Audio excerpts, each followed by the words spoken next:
औज़ुबिल्लाहिमिनश्शैतानिर्रजीम बिस्मिल्लाहिर्रहमानिर्रहीम rabbi ज़िदनी इल्मा rabbi इश्रह ली सदरी वयस्सिर ली अमरी वहलुल उक़दतम मिन लिसानी यफ़क़हू क़ौली। प्यारे बच्चों, मैं आपको फोटान स्कूल में class 9th physics lecture number 4 के चैप्टर नंबर 5 में आज आपको खुश आमदीद कहता हूँ। बेटा, जैसा कि आप जानते हैं कि हमारा चैप्टर नंबर 5 कंप्लीट हो चुका है ग्रेविटेशन वाला। आज हम इसके न्यूमेरिकल्स पढ़ेंगे इंशाल्लाह। आज हम क्या सीखेंगे? सबसे पहली बात है कैलकुलेशंस। ऐसी कैलकुलेशंस हो सकता है इससे पहले आप लोगों ने ना की हो। बड़ी बड़ी कैलकुलेशंस को कॉन्सेप्ट आप लोगों को ऑलरेडी है इस चीज़ का, लेकिन मैं आज वो मैथमेटिकल कॉन्सेप्ट्स आप लोगों को याद करवाऊंगा। उसके बाद बेटा फार्मूलाज के बारे में हम डिस्कस करेंगे, कौन सा फार्मूला कहाँ पे यूज़ होना है। एक फिर यहाँ पे कन्फ्यूजन और होती है concept of R and R plus H, यानी कि ये जो फार्मूलाज गिवन है, कहाँ पे हमने स्मॉल आर लगाना है, कहाँ पे हमने कैपिटल आर लगाना है, कहाँ पे हमने कैपिटल आर प्लस एच लगाना होता है, इसका हम कॉन्सेप्ट सीखेंगे। बेटा, आगे बढ़ने से पहले मैं आप लोगों को दोबारा से वो वैल्यूज़ याद करवाना चाहता हूँ जो मैंने आपको कहा था कि कांस्टेंट वैल्यूज़ हैं और हमें न्यूमेरिकल्स में बहुत ज़्यादा ज़रूरत पड़ेगी। वो वैल्यूज़ कौन सी हैं? Small g is equal to 10 metre per second square. आप पहले भी यूज़ करके आए हैं इस वैल्यू को। इस चैप्टर में हमने जो नई वैल्यूज़ सीखी थी वो कौन सी थी? कैपिटल जी यानी कि ग्रेविटेशनल कांस्टेंट किसके इक्वल होता है? 6.673 multiplied by 10⁻⁻11 newton metre square per kilogram square. उसके बाद बेटा हम कैपिटल आर की वैल्यू आपको मैंने याद करने को कहा था 6.4 मल्टीप्लाइड बाई 10⁻6 मीटर। उसके बाद कैपिटल एम यानी कि ये मैस ऑफ अर्थ, हम छोटा सा ई लगा लेते हैं which represents the symbol of earth. Mass of earth is equal to 6 multiplied by 10⁻24 kilogram.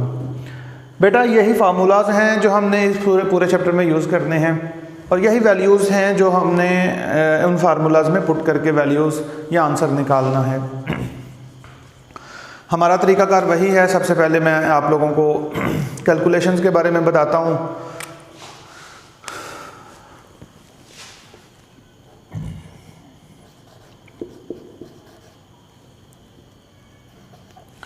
बेटा, अलजेब्रा में आप लोगों ने पढ़ा हुआ है x मल्टीप्लाई बाई x की पावर 3 का क्या आंसर होता है? इसका आंसर क्या होता है? बेस अगर एक जैसे हों, पावर्स को हम ऐड कर लेते हैं, जिसकी कोई पावर ना हो उसकी 1 होती है। तो क्या जवाब आ गया? x की पावर 4। ठीक है, ये आपको पता है, बचपन से आप ये करते आ रहे हैं, लेकिन मैं आपको दोबारा रिमाइंड करवाना चाह रहा था। एक और चीज़ बेटा,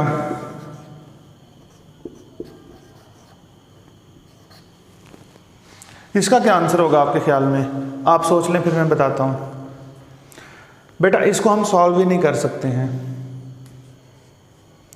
इसका जस्ट हम कॉमन ले सकते हैं। दरमियान में प्लस हो तो कॉमन लिया जा सकता है सिर्फ, और जब कॉमन लेते हैं तो आपको पता है जो चीज़ कॉमन लेते हैं इसको उस पर भी डिवाइड करते हैं और इसको भी उस पर डिवाइड करते हैं।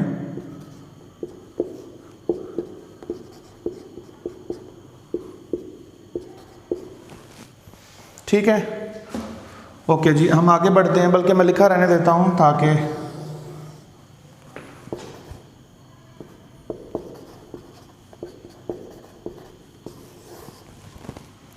बेटा इसका क्या मतलब है? x प्लस वाई,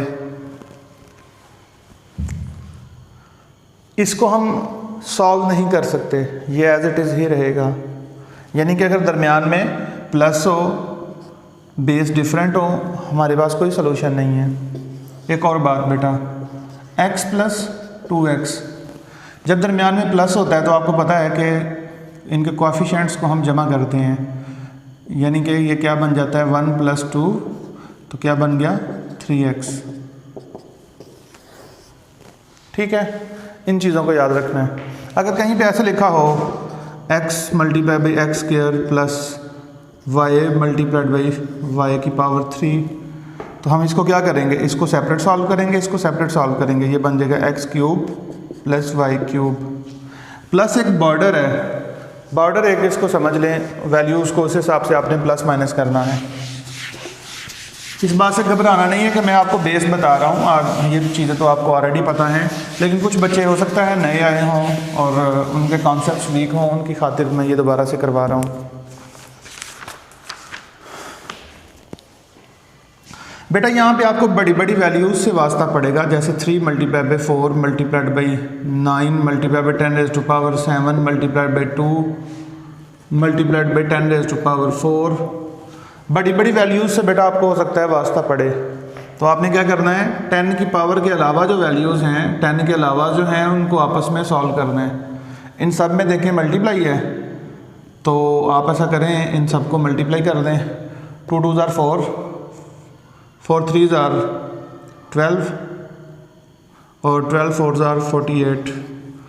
और जो 10 की पावर्स के वाली वैल्यूज़ होंगी उनको आपने सेपरेट सॉल्व करना है। 10 की पावर 7 प्लस 4, बेस एक जैसे है ना, तो पावर्स जो हैं उनकी ऐड हो जाती हैं। तो क्या जवाब आ गया, 48 multiply by 10 raise to power 11। ठीक है जी, यहाँ पे बहुत अहम बात मैंने आप लोगों को बताई है कि जब इस तरह की वैल्यूज़ हों, मिक्सअप वैल्यूज़ आएंगी, 10 की पावर कुछ वाली वैल्यू आएंगी और उसके अलावा कुछ होंगी, तो 10 की पावर्स को आपने अलग से सॉल्व करना है और उसके अलावा बाकी जो है उसको अलग से सॉल्व करना है। अगर आप इस बात को फॉलो करेंगे तो आपका न्यूमेरिकल गलत नहीं होगा। मैं फिर से इस बात को रिपीट करता हूँ बेटा, जब भी इस तरह के न्यूमेरिकल्स आने लगे हैं इस चैप्टर नंबर 5 में कि जहाँ पे 10 की वैल्यूज़ भी होंगी और दूसरी वैल्यूज़ भी होंगी, तो आपने 10 की पावर वाली वैल्यूज़ जो हैं उनको सेपरेट सॉल्व करना है और उसके अलावा जो कुछ भी होगा उसको आपने सेपरेट सॉल्व करना है। एक और मैं कैलकुलेशन आपको बताने लगा हूँ।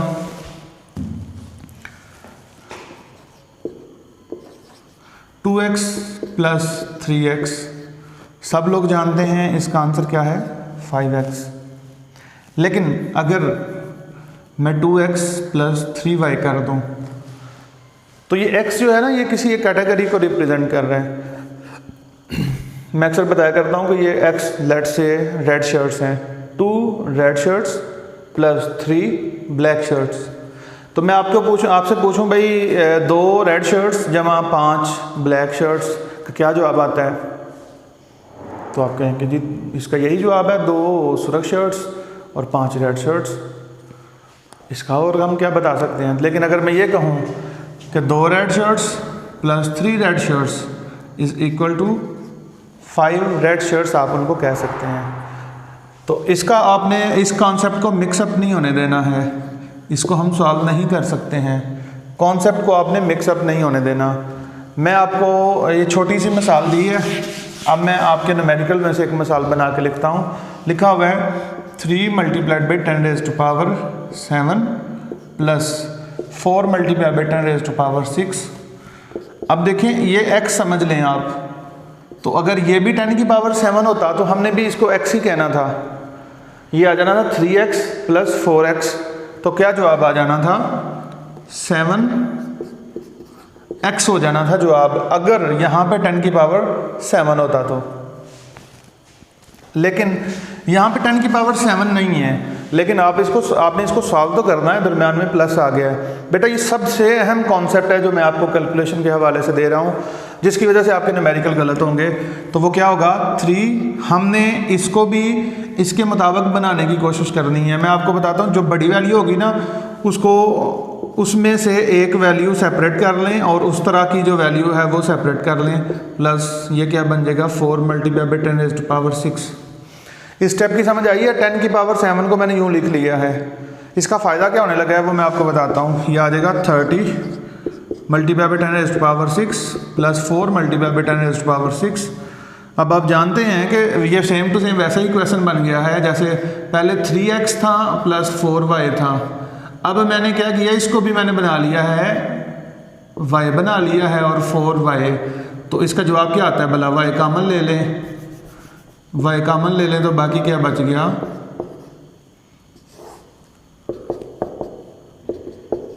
34y बाकी बच गया। ठीक है ना, सेम टू सेम ये वैसा ही बन गया है।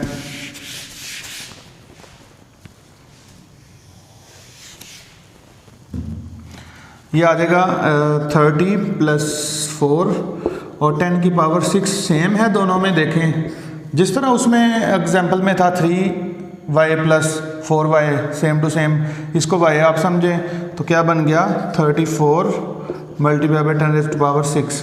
बेटा ये सबसे अहम कॉन्सेप्ट आपको समझने की ज़रूरत है। ये दोबारा से मैं समझ लें, मैं दोबारा से फिर से समझाता हूँ एक दफ़ा।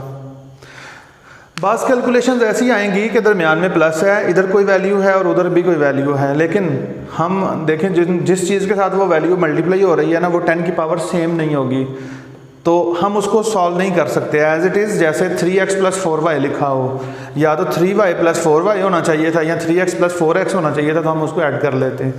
तो इसको सॉल्व करने के लिए ज़रूरी है कि इधर भी 10 की पावर 6 हो, तो जो 7 होगा बड़ी वैल्यू होगी उसको आपने डिज़ोल्व कर लेना है, 10 की पावर 1 और 10 की पावर 6 अलग से कर लेना है, क्योंकि आप जानते हैं कि इन दोनों को दोबारा कंबाइन करेंगे तो यही जवाब आएगा। 10 को इसके साथ मल्टीप्लाई कर दिया और 10 की पावर 6 बना ली, इधर 4 × 10⁻⁶ बन गया। अब 10 की पावर 6 कॉमन ले लें तो बाकी हमारे पास आंसर आ गया। तो ये बेटा कैलकुलेशंस हैं, इनको आपने ध्यान से याद रखना है। एक आखिरी बात जो मैं इसके मतलब कैलकुलेशंस के मतलब बताने लगा हूँ, थोड़ा सा मैं कॉम्प्लिकेटेड सी कैलकुलेशन लिखने लगा हूँ। इस तरह के सवाल न्यूमेरिकल्स आएंगे इसमें। 3 × 10⁻⁴ multiplied by 2 multiplied by 10⁻⁻11 divided by 8 multiplied by 10⁻⁶ plus 3 multiply by 10⁻, इसको मैं 3 लिख देता हूँ, 10⁻6। बेटा जब इस तरह से आप कोई वैल्यूज़ आपके पास आएंगी तो आपने न्यूमिनेटर लहदा से सॉल्व करना है, डिनोमिनेटर लहदा से सॉल्व करना है। आखिर में जाके सेकंड लास्ट स्टेप में आपने उनको आपस में प्लस माइनस करना है या सॉल्व करना है। बेटा इस तरह के क्वेश्चन में न्यूमिनेटर को अलहदा से सॉल्व करना है, डिनोमिनेटर को आप लोगों ने अलहदा से सॉल्व करना है। इसको मैं यूँ लिख लूँगा, इसका मैं सोल्यूशन निकालता हूँ, सारे मल्टीप्लाई हैं तो इसका मतलब है 3 × 2 = 6, 10 की पावर 4 - 11, बेस एक जैसे हैं, पावर्स को हम ऐड कर देंगे, नीचे अलग से सॉल्व करें। अभी मैंने आपको इनको सॉल्व करने का तरीका बताया था। 3 + 3 = 6 मल्टीप्लाई बाई 10⁻6। उसके बाद मैं इधर ना कोई और लिख लेता हूँ, डिजिट सेम आ रहे हैं, मैं 4 लिख लेता हूँ, तो 3 × 4 = 12। अच्छा जी, क्या बन गया, 12 को 6 पे डिवाइड करें तो 2 मल्टीप्लाई बाई 10⁻11 में से 4 बाकी -7, और ये पावर नीचे से +6 थी। जब ये पावर ऊपर जाएगी तो आपको पता है कोई भी वैल्यू न्यूमिनेटर से डिनोमिनेटर में आए या डिनोमिनेटर से न्यूमिनेटर में जाए तो पावर जो है ना उसका साइन तब्दील हो जाता है। और जो चीज़ भी आप नीचे से ऊपर लेके जा रहे हैं, ऊपर से नीचे लेके आ रहे हैं, उस चीज़ का ख्याल रखना है कि वो सारी की सारी वैल्यू के साथ मल्टीप्लाई हो रही हो। ये देखें 6 मल्टीप्लाई बाई डिनोमिनेटर में जो कुछ भी है उसके साथ ये 10 की पावर 6 मल्टीप्लाई हो रही है, तो इसका मतलब है कि हम इसको ऊपर लेके जा सकते हैं, और जब भी ऊपर लेके जाएंगे तो उसका साइन तब्दील होगा, तो ये बन जाएगा -6। तो जवाब आ गया 2 मल्टीप्लाई बाई 10⁻⁻13। ठीक है बेटा, समझ आ गई आप लोगों को। इस तरह की कॉम्प्लेक्स वैल्यूज़ आएंगी, आपने वैल्यूज़ को देख के घबराना नहीं है, तहम्मुल से आप लोगों ने उनको सॉल्व करने की कोशिश करनी है। किस तरीके से आप लोग उनको सॉल्व करेंगे, ये वाले मेथड हैं जो मैंने आपको बता दिए हैं। किन बातों का ख्याल रखना है, ये बातें मैंने आपको बता दी हैं।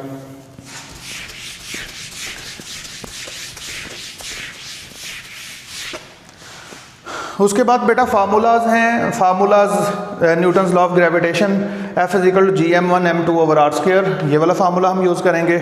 इसके बाद मैसाफर्थ वाला फार्मूला यूज़ करेंगे, m = gr²/G। ये दोनों लॉन्ग क्वेश्चन भी आप लोगों ने याद किए हैं। तीसरा लॉन्ग क्वेश्चन ये था एस्केप वेलोसिटी वाला, motion of an artificial satellite वाला, उसमें आपने एस्केप वेलोसिटी का फार्मूला निकाला था gr square root of gr। तो बेटा ये वाला फार्मूलाज हैं जो आप लोगों ने यूज़ करने हैं। उसके बाद G concept of r and r+h। अगर कोई बंदा यहाँ पे इस ज़मीन की सरफेस के ऊपर खड़ा है, यहाँ पे जहाँ पे ज़मीन के ऊपर मैं खड़ा हूँ, तो मैंने आपको बताया 2 बॉडीज़ के दरमियान जब भी आपने फासला कैलकुलेट करना है, उनके सेंटर से लेके उसके सेंटर तक का फासला हमेशा मालूम करना होता है। एक बॉडी के सेंटर से दूसरी बॉडी के सेंटर तक का फासला आपने मालूम करना है। तो बेटा अगर कोई बंदा यहाँ पे खड़ा है तो बंदे के सेंटर से लेके ज़मीन के सेंटर तक का फासला मापना होता है। तो ये तकरीबन उतना ही निकलेगा जितना कि r की वैल्यू है, वो कितनी है 6.4 मल्टीप्लाई बाई 10⁻6 मीटर। लेकिन कोई बॉडी अगर फ़र्ज़ करें यहाँ पे सैटेलाइट है और हम उसका जिक्र कर रहे हैं, तो उसका ज़मीन के सेंटर से फासला कितना होगा, r ये डिस्टेंस और प्लस h ये डिस्टेंस। तो टोटल ज़मीन के सेंटर से उस सैटेलाइट का फासले का जहाँ पे जिक्र करना होगा उसे हम r+h लिखा करेंगे, r नहीं लिखा करेंगे। तो बेटा इस चीज़ को आपने ध्यान रखना है कि इन्हीं फार्मूलाज में स्मॉल आर की जगह कैपिटल आर हम तब लिख सकते हैं, तब लिखा करेंगे, बल्कि लाजमी लिखा करेंगे जब हम हेवनली बॉडीज़ का जिक्र किया करेंगे, सितारों का जिक्र किया करेंगे, ज़मीन का जिक्र करेंगे, चांद का जिक्र करेंगे, सूरज का जिक्र करेंगे, तब इन्हीं फार्मूलाज में स्मॉल आर को आपने कैपिटल आर में रिप्लेस कर लेना है। लेकिन बेटा अगर ज़मीन से या चांद से कुछ हाइट पे कोई चीज़ मौजूद हो और उसका हवाला आपने देना हो और उसके लिए आपने फार्मूला यूज़ करना हो, यहाँ से लेके यहाँ तक का फार्मूला, फिर हम आर नहीं लगाया करेंगे, जहाँ जहाँ आर होगा वहाँ पे हम आर प्लस एच लगाया करेंगे। यहाँ पे यही फार्मूला क्या बन जाएगा जी, अगर हम इस सेटेलाइट जो कि एच बुलंदी के ऊपर ये सेटेलाइट है, इसी के लिए अगर हम ये वाला फार्मूला यूज़ करना चाहें तो वो क्या बन जाएगा, capital F is equal to G m1 m2 over R plus H whole square. ये फार्मूला क्या बन जाएगा जी, अगर हम किसी सेटेलाइट के लिए हम ये फार्मूला यूज़ करें तो G R plus H whole square over capital G, ये फार्मूला भी इसी तरह से आर प्लस एच इसमें भी हो जाएगा। तो इसकी समझ आ गई है, स्मॉल आर को हमने कैपिटल आर से कब रिप्लेस करना है और आर को हमने कैपिटल आर को या स्मॉल आर को आर प्लस एच से कब रिप्लेस करना है, ये बेटा मैंने आपको कॉन्सेप्ट बता दिया है। आइए बढ़ते हैं हम अपने न्यूमेरिकल्स की तरफ। आप सब लोग बुक्स खोलें, चैप्टर नंबर 5 मेरे पास जो किताब है, इस किताब में एग्जाम्पल नंबर 1 पेज नंबर 108 के ऊपर है। आप जानते हैं कि हमेशा मैं आप लोगों को डाटा निकालना सिखाता हूँ, तो सबसे पहले आप लोग डाटा निकालना सीख लीजिएगा। आपके सामने रफ़ कॉपीज़ होनी चाहिए, हेल्पिंग मटेरियल बंद कर देना है आप लोगों ने, अगर किसी किस्म का आपके सामने पड़ा हुआ है तो रफ़ कॉपीज़ हो और बुक हो। चले मैं आपको थोड़ा सा टाइम देता हूँ, यहाँ पे वीडियो पॉज कर लें और पॉज करने के बाद आप अपना राइटिंग मटेरियल लिखने के लिए कोई पेन या कॉपी निकाल लें और बुक अपने सामने रखें, पेज नंबर 108 एग्जाम्पल नंबर 5.1। ठीक है बेटा, मैं अभी आपको डाटा निकालना सिखाने लगा हूँ। सबसे पहले example number 5.1, 2 lead spheres each of mass 1000 kilogram. Mass का फार्मूला आप जानते हैं क्या है, m is equal to 1000 kilogram. हम डाटा लिखने लगे हैं किसका, E5.1 का, एग्जाम्पल नंबर 5.1 का। उसने 2 lead spheres कहा हुआ है और हर एक का मैस इतना है, तो हम m1 और m2 कहेंगे 1000 किलोग्राम। उसने स्टेटमेंट में देखें दोबारा से, 2 lead spheres, 2 lead spheres हैं, दोनों का मैस इतना है, लिहाजा m1 और m2 is equal to 1000 kilogram, are kept with their centres 1 metre apart. तो आप जानते हैं कि जो फासला है उसको हम d लिख सकते हैं या r लिख सकते हैं, एक ही बात है। कितना उन्होंने बताया हुआ है, 1 मीटर अपार्ट, यहाँ पे लिखेंगे 1 metre. Find the gravitational force with which they attract each other. 2 masses पड़े हुए हैं यहाँ पे, एक m1 है एक m2 है, इन दोनों के दरमियान कितनी फोर्स एक्ट करेगी जो एक दूसरे के ऊपर वो लगाएंगे। मैंने आपको बताया था जब न्यूटन्स लॉ ऑफ ग्रेविटेशन हमने पढ़ा था कि 2 मैसेज कोई आसपास पड़े हैं और दुनिया की तमाम बॉडीज़ एक दूसरे को एक ख़ास फोर्स के साथ खींचती हैं और उस फोर्स के अनुसार आप लोगों ने पढ़ा था उनके मैसेज पे है और उनके डिस्टेंस पे है। 2 ऐसे बॉडीज़ पड़ी हुई हैं m1 और m2। तो बेटा आप लोगों ने क्या करना है, डाटा लिखना है उसके मुताबिक और फिर आपने फोर्स कैलकुलेट करनी है। डाटा में वो क्या कह रहा है कैलकुलेट करने के लिए फोर्स। ठीक है जी, यहाँ पे मैं इसका सलूशन लिखता हूँ। बेटा 2 बॉडीज़ के दरमियान जो फोर्स का फार्मूला है वो न्यूटन्स लॉ ऑफ ग्रेविटेशन से हमें मिलता है, तो हम वो वाला फार्मूला यूज़ करेंगे, F is equal to capital G m1 m2 over r square, या d स्क्वायर भी आप लगा लें। यहाँ पे d लिखा होगा तो d स्क्वायर, r हो तो r स्क्वायर, वो आपकी मर्जी है। बेटा वैल्यूज़ पुट करें ऊपर से देख के, g की वैल्यू 6.673 मल्टीप्लाई बाई 10⁻⁻11 यूनिट इसमें ना पुट कीजिएगा। m1 की वैल्यू 1000 और m2 की value 1000 divided by r square, 1 का स्क्वायर। बेटा अब इसको सॉल्व कैसे करना है, 6.673 मल्टीप्लाई बाई 10⁻⁻11 और 10 की पावर 1000 को 10 की पावर 3 लिख सकते हैं। 1 के साथ जितनी ज़ीरो हों 10 की उतनी पावर लिखी जा सकती है, आप जानते हैं।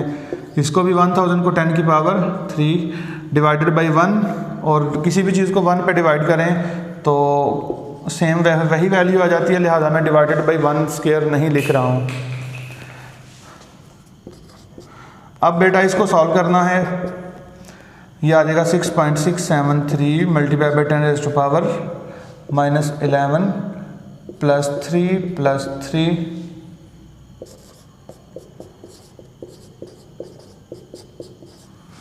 अच्छा जी, -11 जमा 6 क्या जवाब आएगा बेटा?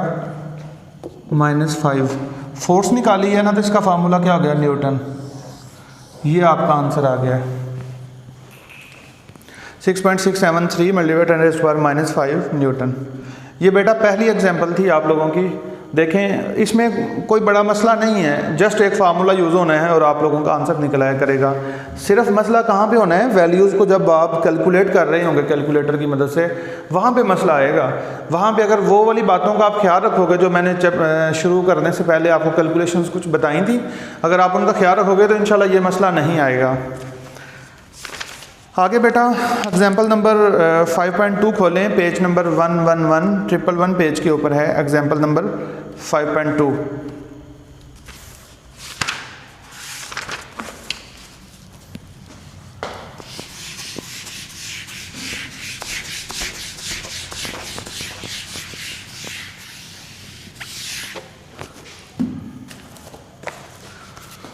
दिया हुआ है जी डाटा में क्या क्या है, calculate the value of G. उन्होंने कहा जी की वैल्यू कैलकुलेट करें। The acceleration due to the gravity and altitude of 1000 kilometre. ये ऐसे ही है, ज़मीन से कुछ बुलंदी पे, ज़मीन से कुछ बुलंदी पे कोई चीज़ है, कोई ऑब्जेक्ट है, कितनी उसकी हाइट है, अल्टीट्यूड उसका कितना है, हाइट दी गई है 1000 किलोमीटर।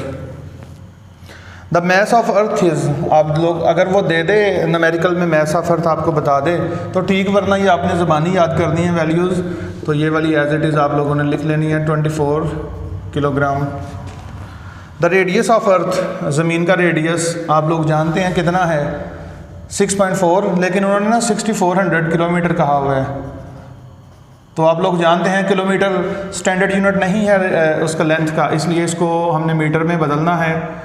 तो इसको 1000 से मल्टीप्लाई करेंगे तो ये क्या बन जाएगा, 6.4 10 रेज़ टू पावर 6 मीटर बन जाएगा, वही आंसर आ जाएगा। रेडियस ऑफ अर्थ गिवन है। ये जी आपका था सारे का सारा डाटा। अब हम यहाँ पे इसका चूँकि सॉल्यूशन आप लोगों ने नीचे शुरू करना है, मेरे पास जगह कम है, बड़ा मैं लिख रहा हूँ, इसलिए मैं यहाँ पे लिख रहा हूँ सॉल्यूशन। इसके अकॉर्डिंग देखें, capital small g acceleration due to gravity calculate करने के लिए हमारे पास कौन सा फार्मूला है? हमारे पास ये वाला फार्मूला हम यूज़ कर सकते हैं। वही फार्मूला मैं दोबारा यहाँ पे लिखता हूँ, ME is equal to GR² over capital G। और अगर मैं ये G को इधर ही रखूँ, ये कैपिटल G डिवाइड हो रहा है, उधर जाके मल्टीप्लाई होगा, R² मल्टीप्लाई हो रहा है, उधर जाके डिवाइड हो जाएगा, तो ये स्मॉल g का फार्मूला निकल आया। लेकिन यहाँ पे कुछ हाइट पे है वो बॉडी, तो फिर R मैंने आपको बताया था कि R प्लस H से रिप्लेस करना होगा, तो स्मॉल g का क्या फार्मूला बन गया, GME over R plus H whole square. अब बेटा अगर इसकी कैलकुलेशन आप ध्यान से समझ लेंगे तो 80% न्यूमेरिकल्स आप लोगों के सॉल्व हो जाएंगे। इसी की वजह से मैं कैलकुलेशन आपको वाइट बोर्ड पे करके देने लगा हूँ। अब ध्यान से समझिएगा, वैल्यूज़ पुट करें जी। कैपिटल जी की वैल्यू क्या है, 6.673 multiply by 10 to power -11। Capital M की वैल्यू कितनी है, 6 multiply by 10 to power 24 kilogram, divided by, unit में लिखता हूँ, डिवाइडेड बाई आर की वैल्यू कैपिटल आर की value 6.4 multiply by 10 to power 6 plus H कितना है जी 1000 किलोमीटर। और 1000 इसको ना मैं यहीं पे मीटर में बदल देता हूँ। 1000 को किलोमीटर को मीटर में बदलने के लिए 1000 पे डिवाइड करूँगा, मल्टीप्लाई करूँगा, किलोमीटर को मीटर में बदलने के लिए 1000 से मल्टीप्लाई करूँगा, तो ये आ जाएगा 10 की पावर 3, 10 की पावर 3 दरमियान में मल्टीप्लाई और 10 की पावर 6 मीटर।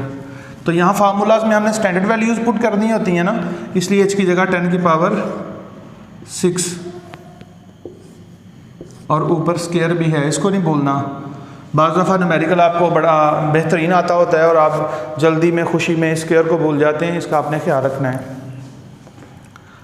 लें जी, आपने देखें ये सारा सब में मल्टीप्लाई है। मैंने आपको बताया था कि जब आप न्यूमरेटर को अलग से सॉल्व करेंगे, डिनोमिनेटर को अलग से सॉल्व करेंगे, और न्यूमरेटर में जो 10 की पावर है उनको अलग से सॉल्व करना है, उनके अलावा जो वैल्यूज़ हैं उनको अलग से सॉल्व करना है। मेरे पास अभी कैलकुलेटर नहीं, बुक से देख के मैं वैल्यू लिखने लगा हूँ। 6.673 को कैलकुलेटर से मल्टीप्लाई करें, 6 से मल्टीप्लाई करें, इस वैल्यू को इससे मल्टीप्लाई करें, क्या जवाब आता है वो आ जाएगा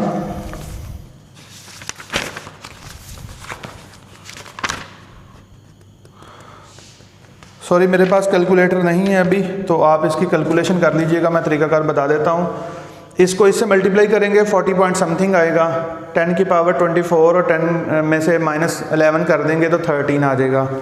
तो ये जवाब आएगा, इसको मल्टीप्लाई करके दिस मल्टीप्लाई बाय 10 की पावर 24 - 11, तो ये आ जाएगा +13 डिवाइडेड बाई, दरमियान में प्लस है तो जिसके इसको हम यूँ भी लिख सकते हैं 1 मल्टीप्लाइड बाई 10 की पावर 6 और 6.4 मल्टीप्लाइड बाई 10 की पावर 6। तो इसको आपने सॉल्व किस तरीके से करना है, 6.4 और 1 ये आ जाएगा 7.4 मल्टीप्लाई बाई 10 की पावर 6 ऊपर स्क्वायर।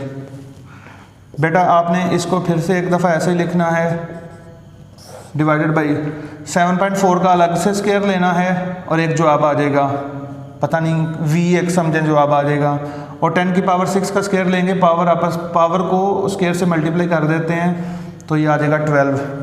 फिर बेटा आपने क्या करना है, इसको इस पे डिवाइड करके एक आंसर निकालना है, मल्टीप्लाई बाय 10 की पावर ये ऊपर चला जाएगा तो 10 की पावर 13 - 12, डिनोमिनेटर से न्यूमिनेटर में जाएगा ना तो माइनस आएगी पावर, तो ये बन जाएगा +1 रह जाएगी, और जो भी आंसर होगा उसको 10 से मल्टीप्लाई करने से हमारा आंसर आ जाएगा।